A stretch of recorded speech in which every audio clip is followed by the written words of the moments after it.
Cidade de Deus é uma região de extrema pobreza no Rio de Janeiro, que foi responsável por criar algumas das pessoas mais bondosas e alguns dos criminosos mais ferozes da história do nosso país. Entre eles temos Buscapé e Zé Pequeno, dois extremos opostos que, apesar de terem origens semelhantes, dividem histórias completamente únicas. Esse filme é um clássico brasileiro e você tem que assistir.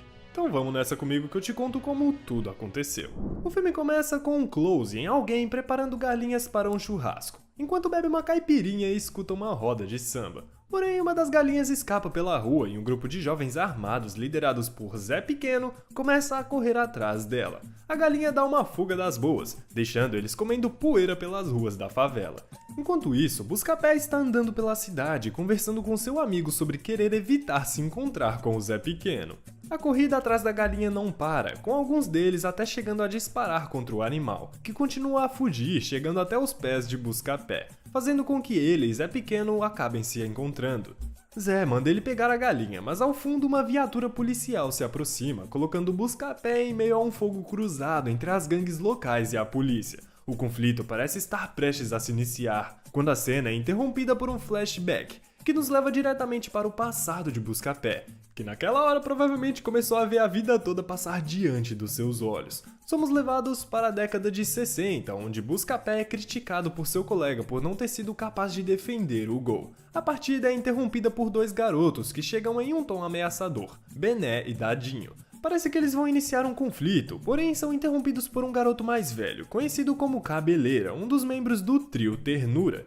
Ele faz algumas embaixadinhas com a bola, demonstrando seu talento para a garotada, mas quando é convocado por seus companheiros, Cabeleira isola a bola para o alto e a fura com uma bala. O trio Ternura era uma gangue bem influente naquela região, sendo formada por Cabeleira, Alicate e Marreco. Assim que deixam o campo de futebol, os jovens do trio Ternura cobrem seus rostos com tecidos e camisas, puxando o ferro enquanto acompanham um caminhão de gás na corrida. Os garotos ameaçam a vida do motorista do caminhão, forçando ele parar e descer do carro, dando início à sua emboscada. No entanto, ao invés de levar tudo o que deseja para si, os jovens do trio Ternura começam a distribuir o gás para a população local. Depois de distribuir o gás e conseguir uma quantia de dinheiro, os jovens começam a comemorar. No entanto, Dadinho percebe os barulhos da sirene da viatura policial que se aproxima e alerta os demais. O trio sai em disparada, sendo perseguidos pelos policiais pelas ruas da Cidade de Deus. Durante a fuga, os garotos tiram as suas roupas e se misturam com as crianças que estavam jogando bola ali perto, despistando por completo os policiais que vão embora sem encontrar ninguém. Depois do sucesso de sua emboscada, Marreco se aproxima de Buscapé, que é seu irmão mais novo, e lhe dá uma parte do dinheiro que ele pegou e diz para ele entregar ao pai deles, mas sem contar que foi Marreco que deu aquele dinheiro para ele. Enquanto os garotos correm para a casa de Buscapé, podemos ver algumas cenas da Cidade de Deus, um local sem acesso a energia, asfalto e muitas das necessidades básicas para se viver em uma cidade, sendo um local em que o governo daquela época levava as famílias carentes que haviam perdido as suas casas por enchentes ou incêndios e não tinham para onde ir. Mais tarde, os garotos vão nadar, onde Buscapé revela não ter nem interesse em participar da vida do crime ou na de policial, justamente pelo medo de ser baleado. Por outro lado, Dadinho, que é alguém que está sempre próximo do trio Ternura, desde pequeno sempre demonstrou interesse por poder. A admiração de Dadinho pelos crimes cometidos pelo trio Ternura fazia-o manter ele por perto, principalmente porque uma criança poderia ser útil a eles de várias formas. No entanto, enquanto que para o grupo Dadinho era quase que uma ferramenta, ele por outro lado tinha muita vontade de se tornar um dos integrantes e fazer parte das suas empreitadas. Numa tentativa de conquistar o respeito do grupo, Dadinho bola o plano para assaltar um motel, algo que inicialmente é ridicularizado pelo trio, porém, depois de refletir sobre, eles acabam concordando com a ideia, já que aquele é um local onde várias pessoas com dinheiro estariam no seu momento mais vulnerável. Porém, ao trazer a ideia para o grupo, Dadinho esperava que pudesse participar do ato, mas, para sua infelicidade, o trio Ternura lhe deixa de guarda, onde ele deveria disparar em uma janela caso a polícia aparecesse. Assim, Dadinho é relutante com o pedido dos rapazes, até ele ser convencido de que iria participar do próximo, caso cumprisse com o seu papel corretamente. Com o garoto em prontidão, o trio prosseguiu com o ato, amarrando os funcionários do motel e depois indo de quarto em quarto coletando os pertences de suas vítimas. Eles conseguem avançar bastante por lá, no entanto são interrompidos em seus passos quando escutam o disparo da janela feito por Dadinho. O trio então foge da cena, levando consigo um carro de um dos clientes como veículo de fuga. Porém, quando estão prestes a sair, se dão conta de que Dadinho desapareceu e imaginam que ele teria sido pego pela polícia. Porém, na realidade, Dadinho estava bem, até quando alguém como ele consegue estar. Isso porque o disparo que ele fez na janela não foi porque a polícia apareceu, mas porque o jovem queria usar a arma que lhe foi entregue, usando os reféns do motel de alvo. Enquanto isso, por conta da falta de experiência, o trio acaba batendo com o carro em um bar, ameaçando as pessoas presentes para que elas não identificassem eles para a polícia. O grupo então se separa, onde 2 deles fogem para se esconder na floresta, enquanto o último foi para um ponto distante da favela chamar a atenção da polícia com alguns disparos.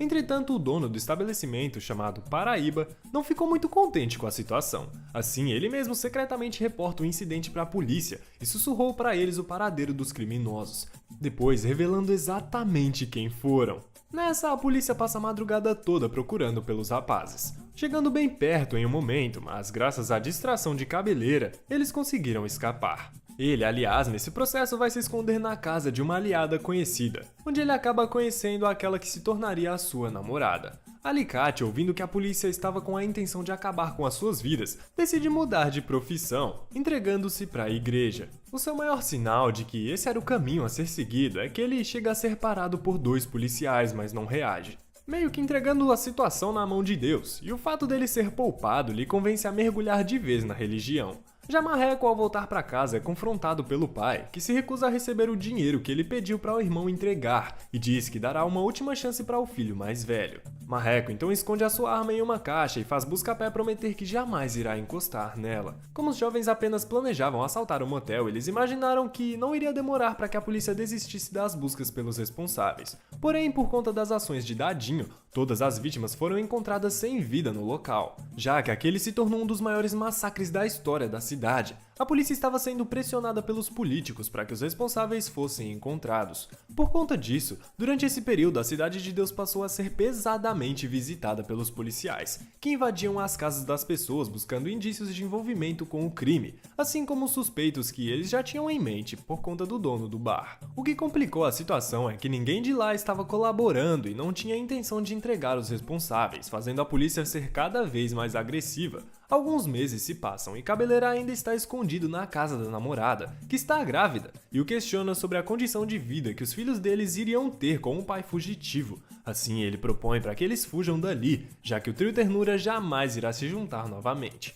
Uma vez que Alicate está completamente devoto à igreja e Marreco está trabalhando com o pai na venda de peixes. Esse que, aliás, começou a se envolver com uma das suas clientes, que acontece de ser a esposa do Paraíba, o dono do bar que está atrás dele. Eles chegam a dar uma pimbada na cama, no entanto não demoram muito para ser descobertos. Paraíba fica muito furioso com a descoberta da traição da mulher e acaba por ele mesmo tirar a sua vida, acertando ela na cabeça com uma pá. Enquanto isso, Cabeleira está com a namorada interceptando um paulista perdido na Cidade de Deus e com o cano apontado para a cabeça do homem, eles tentam usá-lo para fugir dali de uma vez por todas. Entretanto, o carro quebra durante a partida e Cabeleira precisa empurrá-lo. Porém, naquele momento, Paraíba está consumido pelo ódio e vê o rapaz empurrando o carro, delatando ele para a polícia de imediato. Aliás, enquanto faz isso, Paraíba está sendo preso porque um vizinho denunciou que ele estava ocultando o corpo da sua esposa no meio da sala com a própria pá que ele usou para tirar a sua vida. Após ser apontado como um dos membros que fizeram um atentado do motel, a polícia começa a perseguir Cabeleira e eles trocam umas balas. Cabeleira até consegue empurrar o carro a ponto dele dar partida. No entanto, ele é incapaz de entrar no veículo a tempo e acaba sendo atingido nas costas pela polícia. O rapaz até tenta fugir pelos corredores estreitos da favela, porém ele acaba sendo alvejado mais algumas vezes enquanto sua namorada grávida assiste tudo, deixando o lugar de uma vez por todas. Cabeleira acaba caindo sem vida em meio à sarjeta e é presenciado por um grupo de pessoas, incluindo entre eles um jornalista, que fotografa ele no chão. Aliás, esse foi o primeiro momento em que Buscapé vê um fotógrafo de perto e se apaixona pela ideia de ter uma câmera. Naquela mesma tarde, ao descobrir que o amigo havia sido derrubado pela polícia, Marreco decide que irá sair da cidade. No entanto, durante a sua fuga, ele acaba ouvindo a voz de Dadinho. Ele encontra o menino ao lado do seu amigo Bené, sentados em meio a uma pilha de tijolos, dividindo dinheiro que os dois obtiveram por meio de assaltos. Assim como Dadinho sabia que o que ele fez no motel daria problemas, ele e Bené passaram algumas semanas vivendo nas ruas, cometendo pequenos delitos, para obter dinheiro enquanto esperavam o trio Ternura serem presos por conta dos seus atos, e no processo eles foram se tornando habituados com a criminalidade. Porém, como ainda lhe faltava respeito, Marreco toma o dinheiro das mãos deles e quando está para sair, Dadinho lhe oferece de volta a arma que ele havia lhe dado para avisar durante o assalto no motel. Inesperadamente, no entanto, Dadinho faz de Marreco um queijo suíço, demonstrando que a partir de agora todo mundo que o desrespeitasse encontraria o mesmo destino. Naquele momento, duas coisas importantes aconteceram. O fim da era do trio Ternura e o início do legado daquele que iria se tornar daqui poucos anos o famoso Zé Pequeno. Desensibilizado com o ato de tirar vidas, Dadinho então aniquila qualquer um que se oponha a ele, rapidamente se transformando em uma figura temida e respeitada na Cidade de Deus. Isso lhe garantiu a conquista de alguns seguidores e apoiadores, o que, junto deles, Dadinho e Bené bolam um plano para tomar conta de todos os pontos de venda de ilícitos na região, as famosas bocas. No entanto, antes de dar o seu golpe de estado nas organizações de comércios ilegais da Cidade de Deus, Dadinho se consulta com um xamã, que o batiza com o nome de Zé Pequeno. No dia seguinte ao seu novo batismo, Zé Pequeno ataca todos os criminosos chefes da região, transformando aqueles que se abaixaram perante a ele em subalternos e mandando qualquer um que contrariasse ir ver as árvores nascerem pelas raízes. Em apenas um dia, Zé Pequeno e sua gangue foram capazes de tomar conta de toda a Cidade de Deus, exceto por um território, em que morava Sandro Cenoura, um dos criminosos chefes locais, que era muito amigo de Bené. Assim, por conta da influência que Bené possuía em Zé, ele acaba lhe convencendo a deixar Cenoura manter o seu território. Mas mesmo assim, Zé, a todo instante, insiste que eles devem atacá-lo.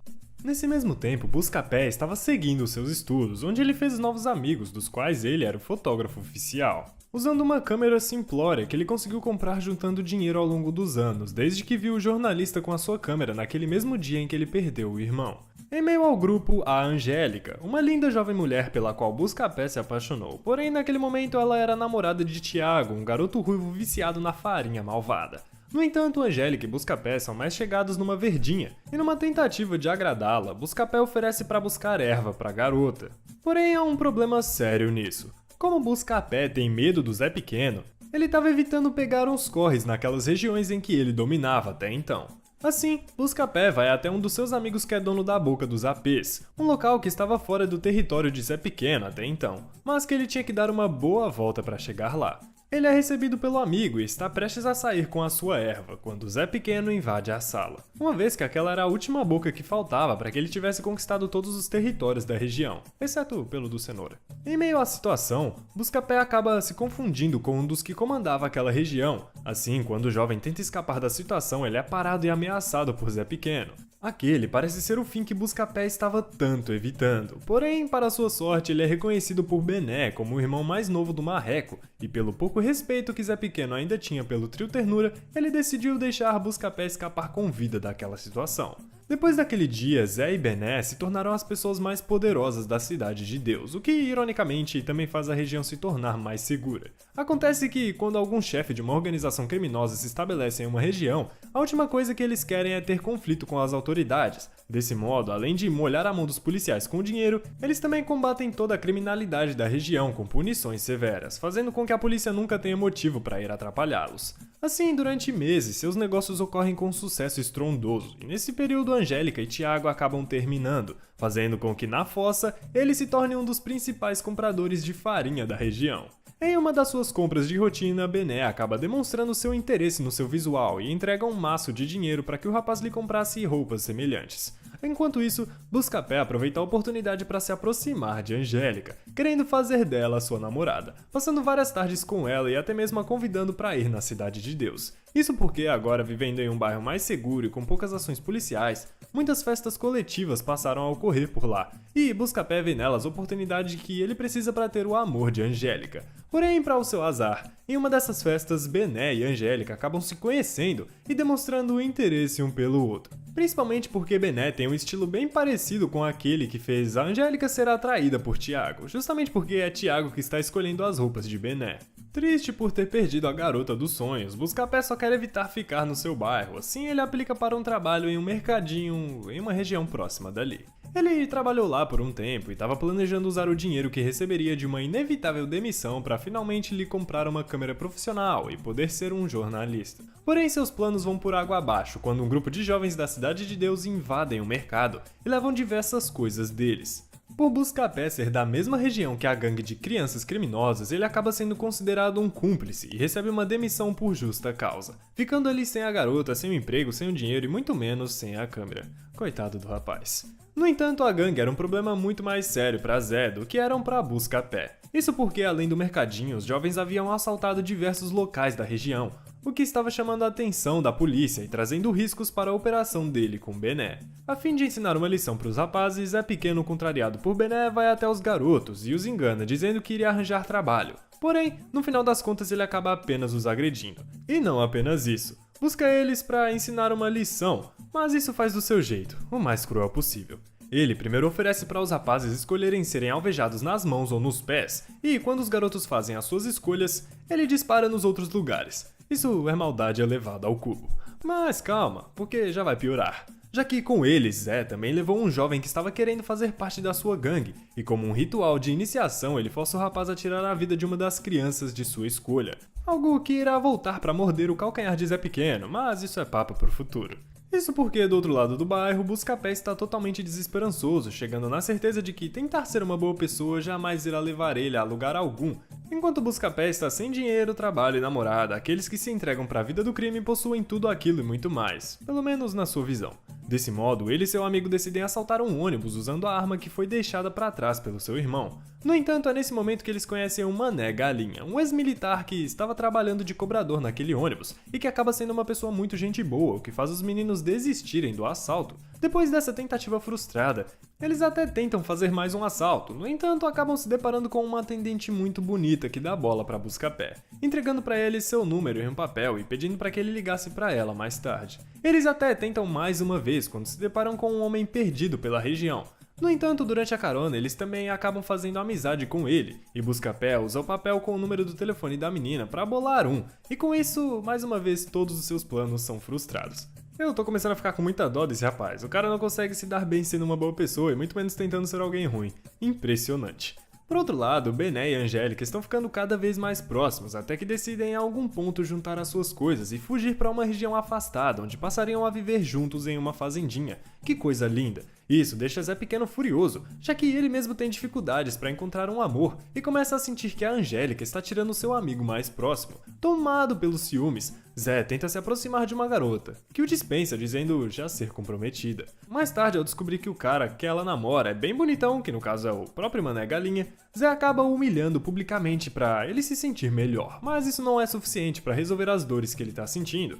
Totalmente frustrado, Zé se volta com Bené, ameaçando sua namorada caso ele insista na ideia de ir embora. Porém, ele é confrontado pelo amigo que reafirma suas vontades. Ainda na mesma festa, Bené decide entregar para Buscapé uma câmera fotográfica, que um amigo do Thiago diz ter pegado de sua família para negociar na troca de pó. No entanto, mais uma vez tomado pelos ciúmes, Zé se envolve no momento, tomando a câmera para ele mesmo, já que esse presente de despedida causava a dor de ter a certeza de que ele ficaria completamente sozinho enquanto Bené fosse embora. E em meio à discussão dos dois, um disparo pode ser ouvido. Alguém havia tentado um atentado no Zé Pequeno quando as luzes da festa se abaixaram, porém ele acabou errando o alvo e atingindo Bené. Após perder o amigo, Zé fica completamente descontrolado, sendo tomado pelas suas emoções e desejos mais sombrios. Assim, sem o Bené para impedi-lo, imediatamente Zé Pequeno assume que o atentado foi mandado pelo Cenoura, e ele organiza um grupo para ir em busca de vingança. Mas, na realidade, a pessoa que cometeu o ato até tenta se esconder com o Cenoura, mas ele não fica nem um pouco contente ao descobrir que o rapaz, além de ter tirado a vida de uma das pessoas que ele mais gostava, também fez isso com a única pessoa que estava o protegendo de Zé Pequeno, colocando em um risco de vida imediato. E ele não tá errado, porque Zé já estava indo até ele para consumar o seu ato, porém durante o caminho ele se depara com a jovem que ele dispensou mais cedo junto com o namorado, e é tomado pela sua crueldade extrema, violentando a jovem bem na frente do seu namorado, mostrando que Zé é alguém que se recusa a ser contrariado de qualquer forma. Zé ainda levou a briga para casa do rapaz algum tempo depois, o que ocasionou no ataque da sua residência e na tirada da vida de mais alguns membros da sua família. Aproveitando a situação, Cenoura, que sabe que Zé já estava planejando atacá-lo, alimenta o ódio de Mané Galinha, equipando-o com armas e lhe dando apoio com o pessoal para que ele pudesse buscar a sua vingança. A partir desse momento, uma guerra foi iniciada na Cidade de Deus, acabando de vez com a paz da população. De um lado havia o Zé Pequeno, que começou a ganhar apoio das pessoas que tinham rixa com o Mané Galinha e com o Cenoura, que ainda era o dono da maioria dos pontos de venda da região. Enquanto isso, do outro lado, na gangue do Cenoura e do Mané, chegavam pessoas que algum dia do passado tiveram um problema com o Zé. No entanto, ao contrário dele, o grupo do Cenoura e do Mané não tinham dinheiro suficiente para comprar a briga com alguém como o Zé. Assim, para poder se igualar, o grupo fez uma série de assaltos com o objetivo de levantar dinheiro. Mané tinha uma regra bem clara durante esses assaltos, de ser proibido tirar a vida das pessoas. No entanto, durante o calor do momento, tanto o Cenoura quanto ele acabam tirando algumas vidas justamente para preservar as suas. Em uma dessas, ele acaba acertando um segurança bem diante do próprio filho. Bem pesado, né? Depois desses assaltos, os dois grupos começaram a sua guerra, tendo diversos confrontos pela disputa dos territórios da favela. Em um desses confrontos, Mané é atingido por um disparo nas costas e acaba sendo pego pela polícia. Como esse filme é baseado numa história real, a entrevista que Mané dá para os jornalistas no filme é exatamente a mesma que a sua pessoa da vida real deu quando a sua prisão aconteceu por razões semelhantes. Está num hospital desde que foi baleado pela turma do Zé Pequeno. Sim, os meus amigos, que digamos, seja conhecido meu, entendeu? Quem achar que é conhecido meu, tem que estar matando. A polícia não vai lá? Não, a polícia vai, mas sei lá, mas a polícia em cima de mim... Essa entrevista acaba aparecendo nas televisões do país inteiro e ganha as capas de jornal, algo que deixa Zé Pequeno extremamente furioso, já que ele queria ser a pessoa que era estampada nas capas. Naquele mesmo momento, Buscapé havia conseguido um trabalho em um jornal da cidade, onde ele passou a ter contato com um dos fotógrafos que ele mais admirava. Lá ele fez algumas amizades, principalmente com um rapaz da Revelação, que também era morador da Cidade de Deus. Assim, quando Zé Pequeno decidiu que eles também deveriam se mostrar com as suas fotos, ele pede para que Buscapé as tire e lhe dá uma boa quantia de dinheiro para que as fotos sejam reveladas. Eles tiram diversas fotografias da gangue do Zé Pequeno, expondo suas armas, demonstrando-se poderosos. Ele leva as fotos para o seu trabalho, onde pede para o colega revelador, Chute, revelar as fotos. No entanto, como ele faz isso com todas as fotos do jornal ao mesmo tempo, as fotografias acabam se misturando com as da matéria e são publicadas na primeira capa. Isso faz com que Buscapé tenha certeza de que Zé irá acabar com a sua raça, fazendo com que ele evite ser encontrado ao máximo pelos criminosos. Porém, ao contrário do que ele imagina. Ele chega até a cobrar a galera do jornal, dizendo que eles o condenaram. Porém, Buscapé acaba sendo tentado a continuar mesmo com todos os riscos, sendo oferecida uma boa quantia de dinheiro, além de uma câmera fotográfica profissional. Ou seja, era a chance de realizar o seu sonho com o risco da morte iminente. Mas, para sua sorte, talvez pela primeira vez na sua história ele tá tendo alguma sorte. Zé fica nada furioso com as fotos do jornal, muito pelo contrário. O criminoso fica orgulhoso das fotografias, e ainda mais por elas terem sido publicadas logo na primeira capa. Vendo que ele ficou famoso, agora Zé busca ampliar o seu exército, chegando até mesmo a dar armamentos para aquelas crianças assaltantes que ele disparou em um dos amigos alguns meses atrás. Tanto que ele chega até a fazer um churrasco para comemorar, de onde uma das galinhas acaba escapando, o que nos traz de volta para o presente apresentado no início do filme. Que louco! Onde a galinha foge pelas ruas da Cidade de Deus e Buscapé vai parar em meio a um conflito entre os policiais e a gangue do Zé Pequeno. Aliás, esses policiais que estão aí são os responsáveis por vender armas para ambos os lados daquele conflito. Porém, naquele momento, eles estavam indo atrás do Zé Pequeno, já que ele havia assaltado seu vendedor e os policiais foram lhe cobrar a dívida. Mas ao se deparar com a gangue armada até os dentes, os policiais decidem recuar da ação. Entretanto, ao contrário da polícia, a gangue do Cenoura e do Mané vê em um momento como uma oportunidade de pegar o Zé Pequeno desprevenido. Bom, a ideia funcionou, porque uma batalha se inicia com o grupo do Mané na vantagem, forçando a gangue do Zé a se dispersar e fazendo com que ele ficasse preso em um veículo que bateu durante a sua tentativa de fuga. Certo de que ele está pronto para obter a sua vingança, Mané Galinha é parado pela visão de um garoto baleado, que há algumas semanas havia se juntado à sua equipe com a intenção de vingar a pessoa que tirou a vida do seu pai. Mané tinha convicção de que o garoto estava falando de Zé Pequeno, porém na realidade o pai daquele jovem é o segurança que Mané baleou durante o assalto ao banco. Assim, quando ele vira as costas para o garoto, ele é alvejado novamente. Digo novamente porque esse mesmo rapaz foi quem acertou ele no dia em que Mané acabou sendo preso. Porém, dessa vez ele consegue acabar de vez com a sua vida. Com a queda do Mané, sua gangue vai em busca de Zé. Porém, eles são interrompidos pela polícia, que apenas estava por perto esperando o conflito acabar. Chegando lá, eles conseguem pegar o Zé Pequeno, que é levado para um canto onde ele seria cobrado de sua dívida. Enquanto isso, durante todo o conflito, Buscapé fotografou e, quando ele vê Zé sendo levado para outro lugar, ele persegue o carro da polícia e se posiciona de uma maneira que ele consegue flagrar toda a ação. Ao contrário de acabar com a vida de Zé, a polícia leva todo o seu dinheiro e ainda lhe cobra por mais. Assim que os policiais saem, Zé é cercado pela gangue de garotos que ele havia entregado as armas naquele mesmo dia mais cedo. Os jovens então lhe dizem que estão em busca da vingança pelas coisas que Zé fez com seus amigos e o transformam em um queijo suíço, botando um fim de vez naquela guerra e liberando o vácuo de poder para que mais um criminoso assuma os territórios. Com os registros do incidente, as fotografias de Buscapé foram parar em todos os jornais, o que fez a sua carreira como um dos jornalistas mais renomados do Rio de Janeiro, conhecido como Wilson Rodrigues. E essa foi a história de dois jovens que nasceram no mesmo local e receberam as mesmas influências, mas tomaram escolhas completamente diferentes ao longo da sua vida. Onde Zé se fez um grande criminoso e Buscapé se tornou um incrível jornalista, em meio a um dos ambientes mais violentos da história do Brasil.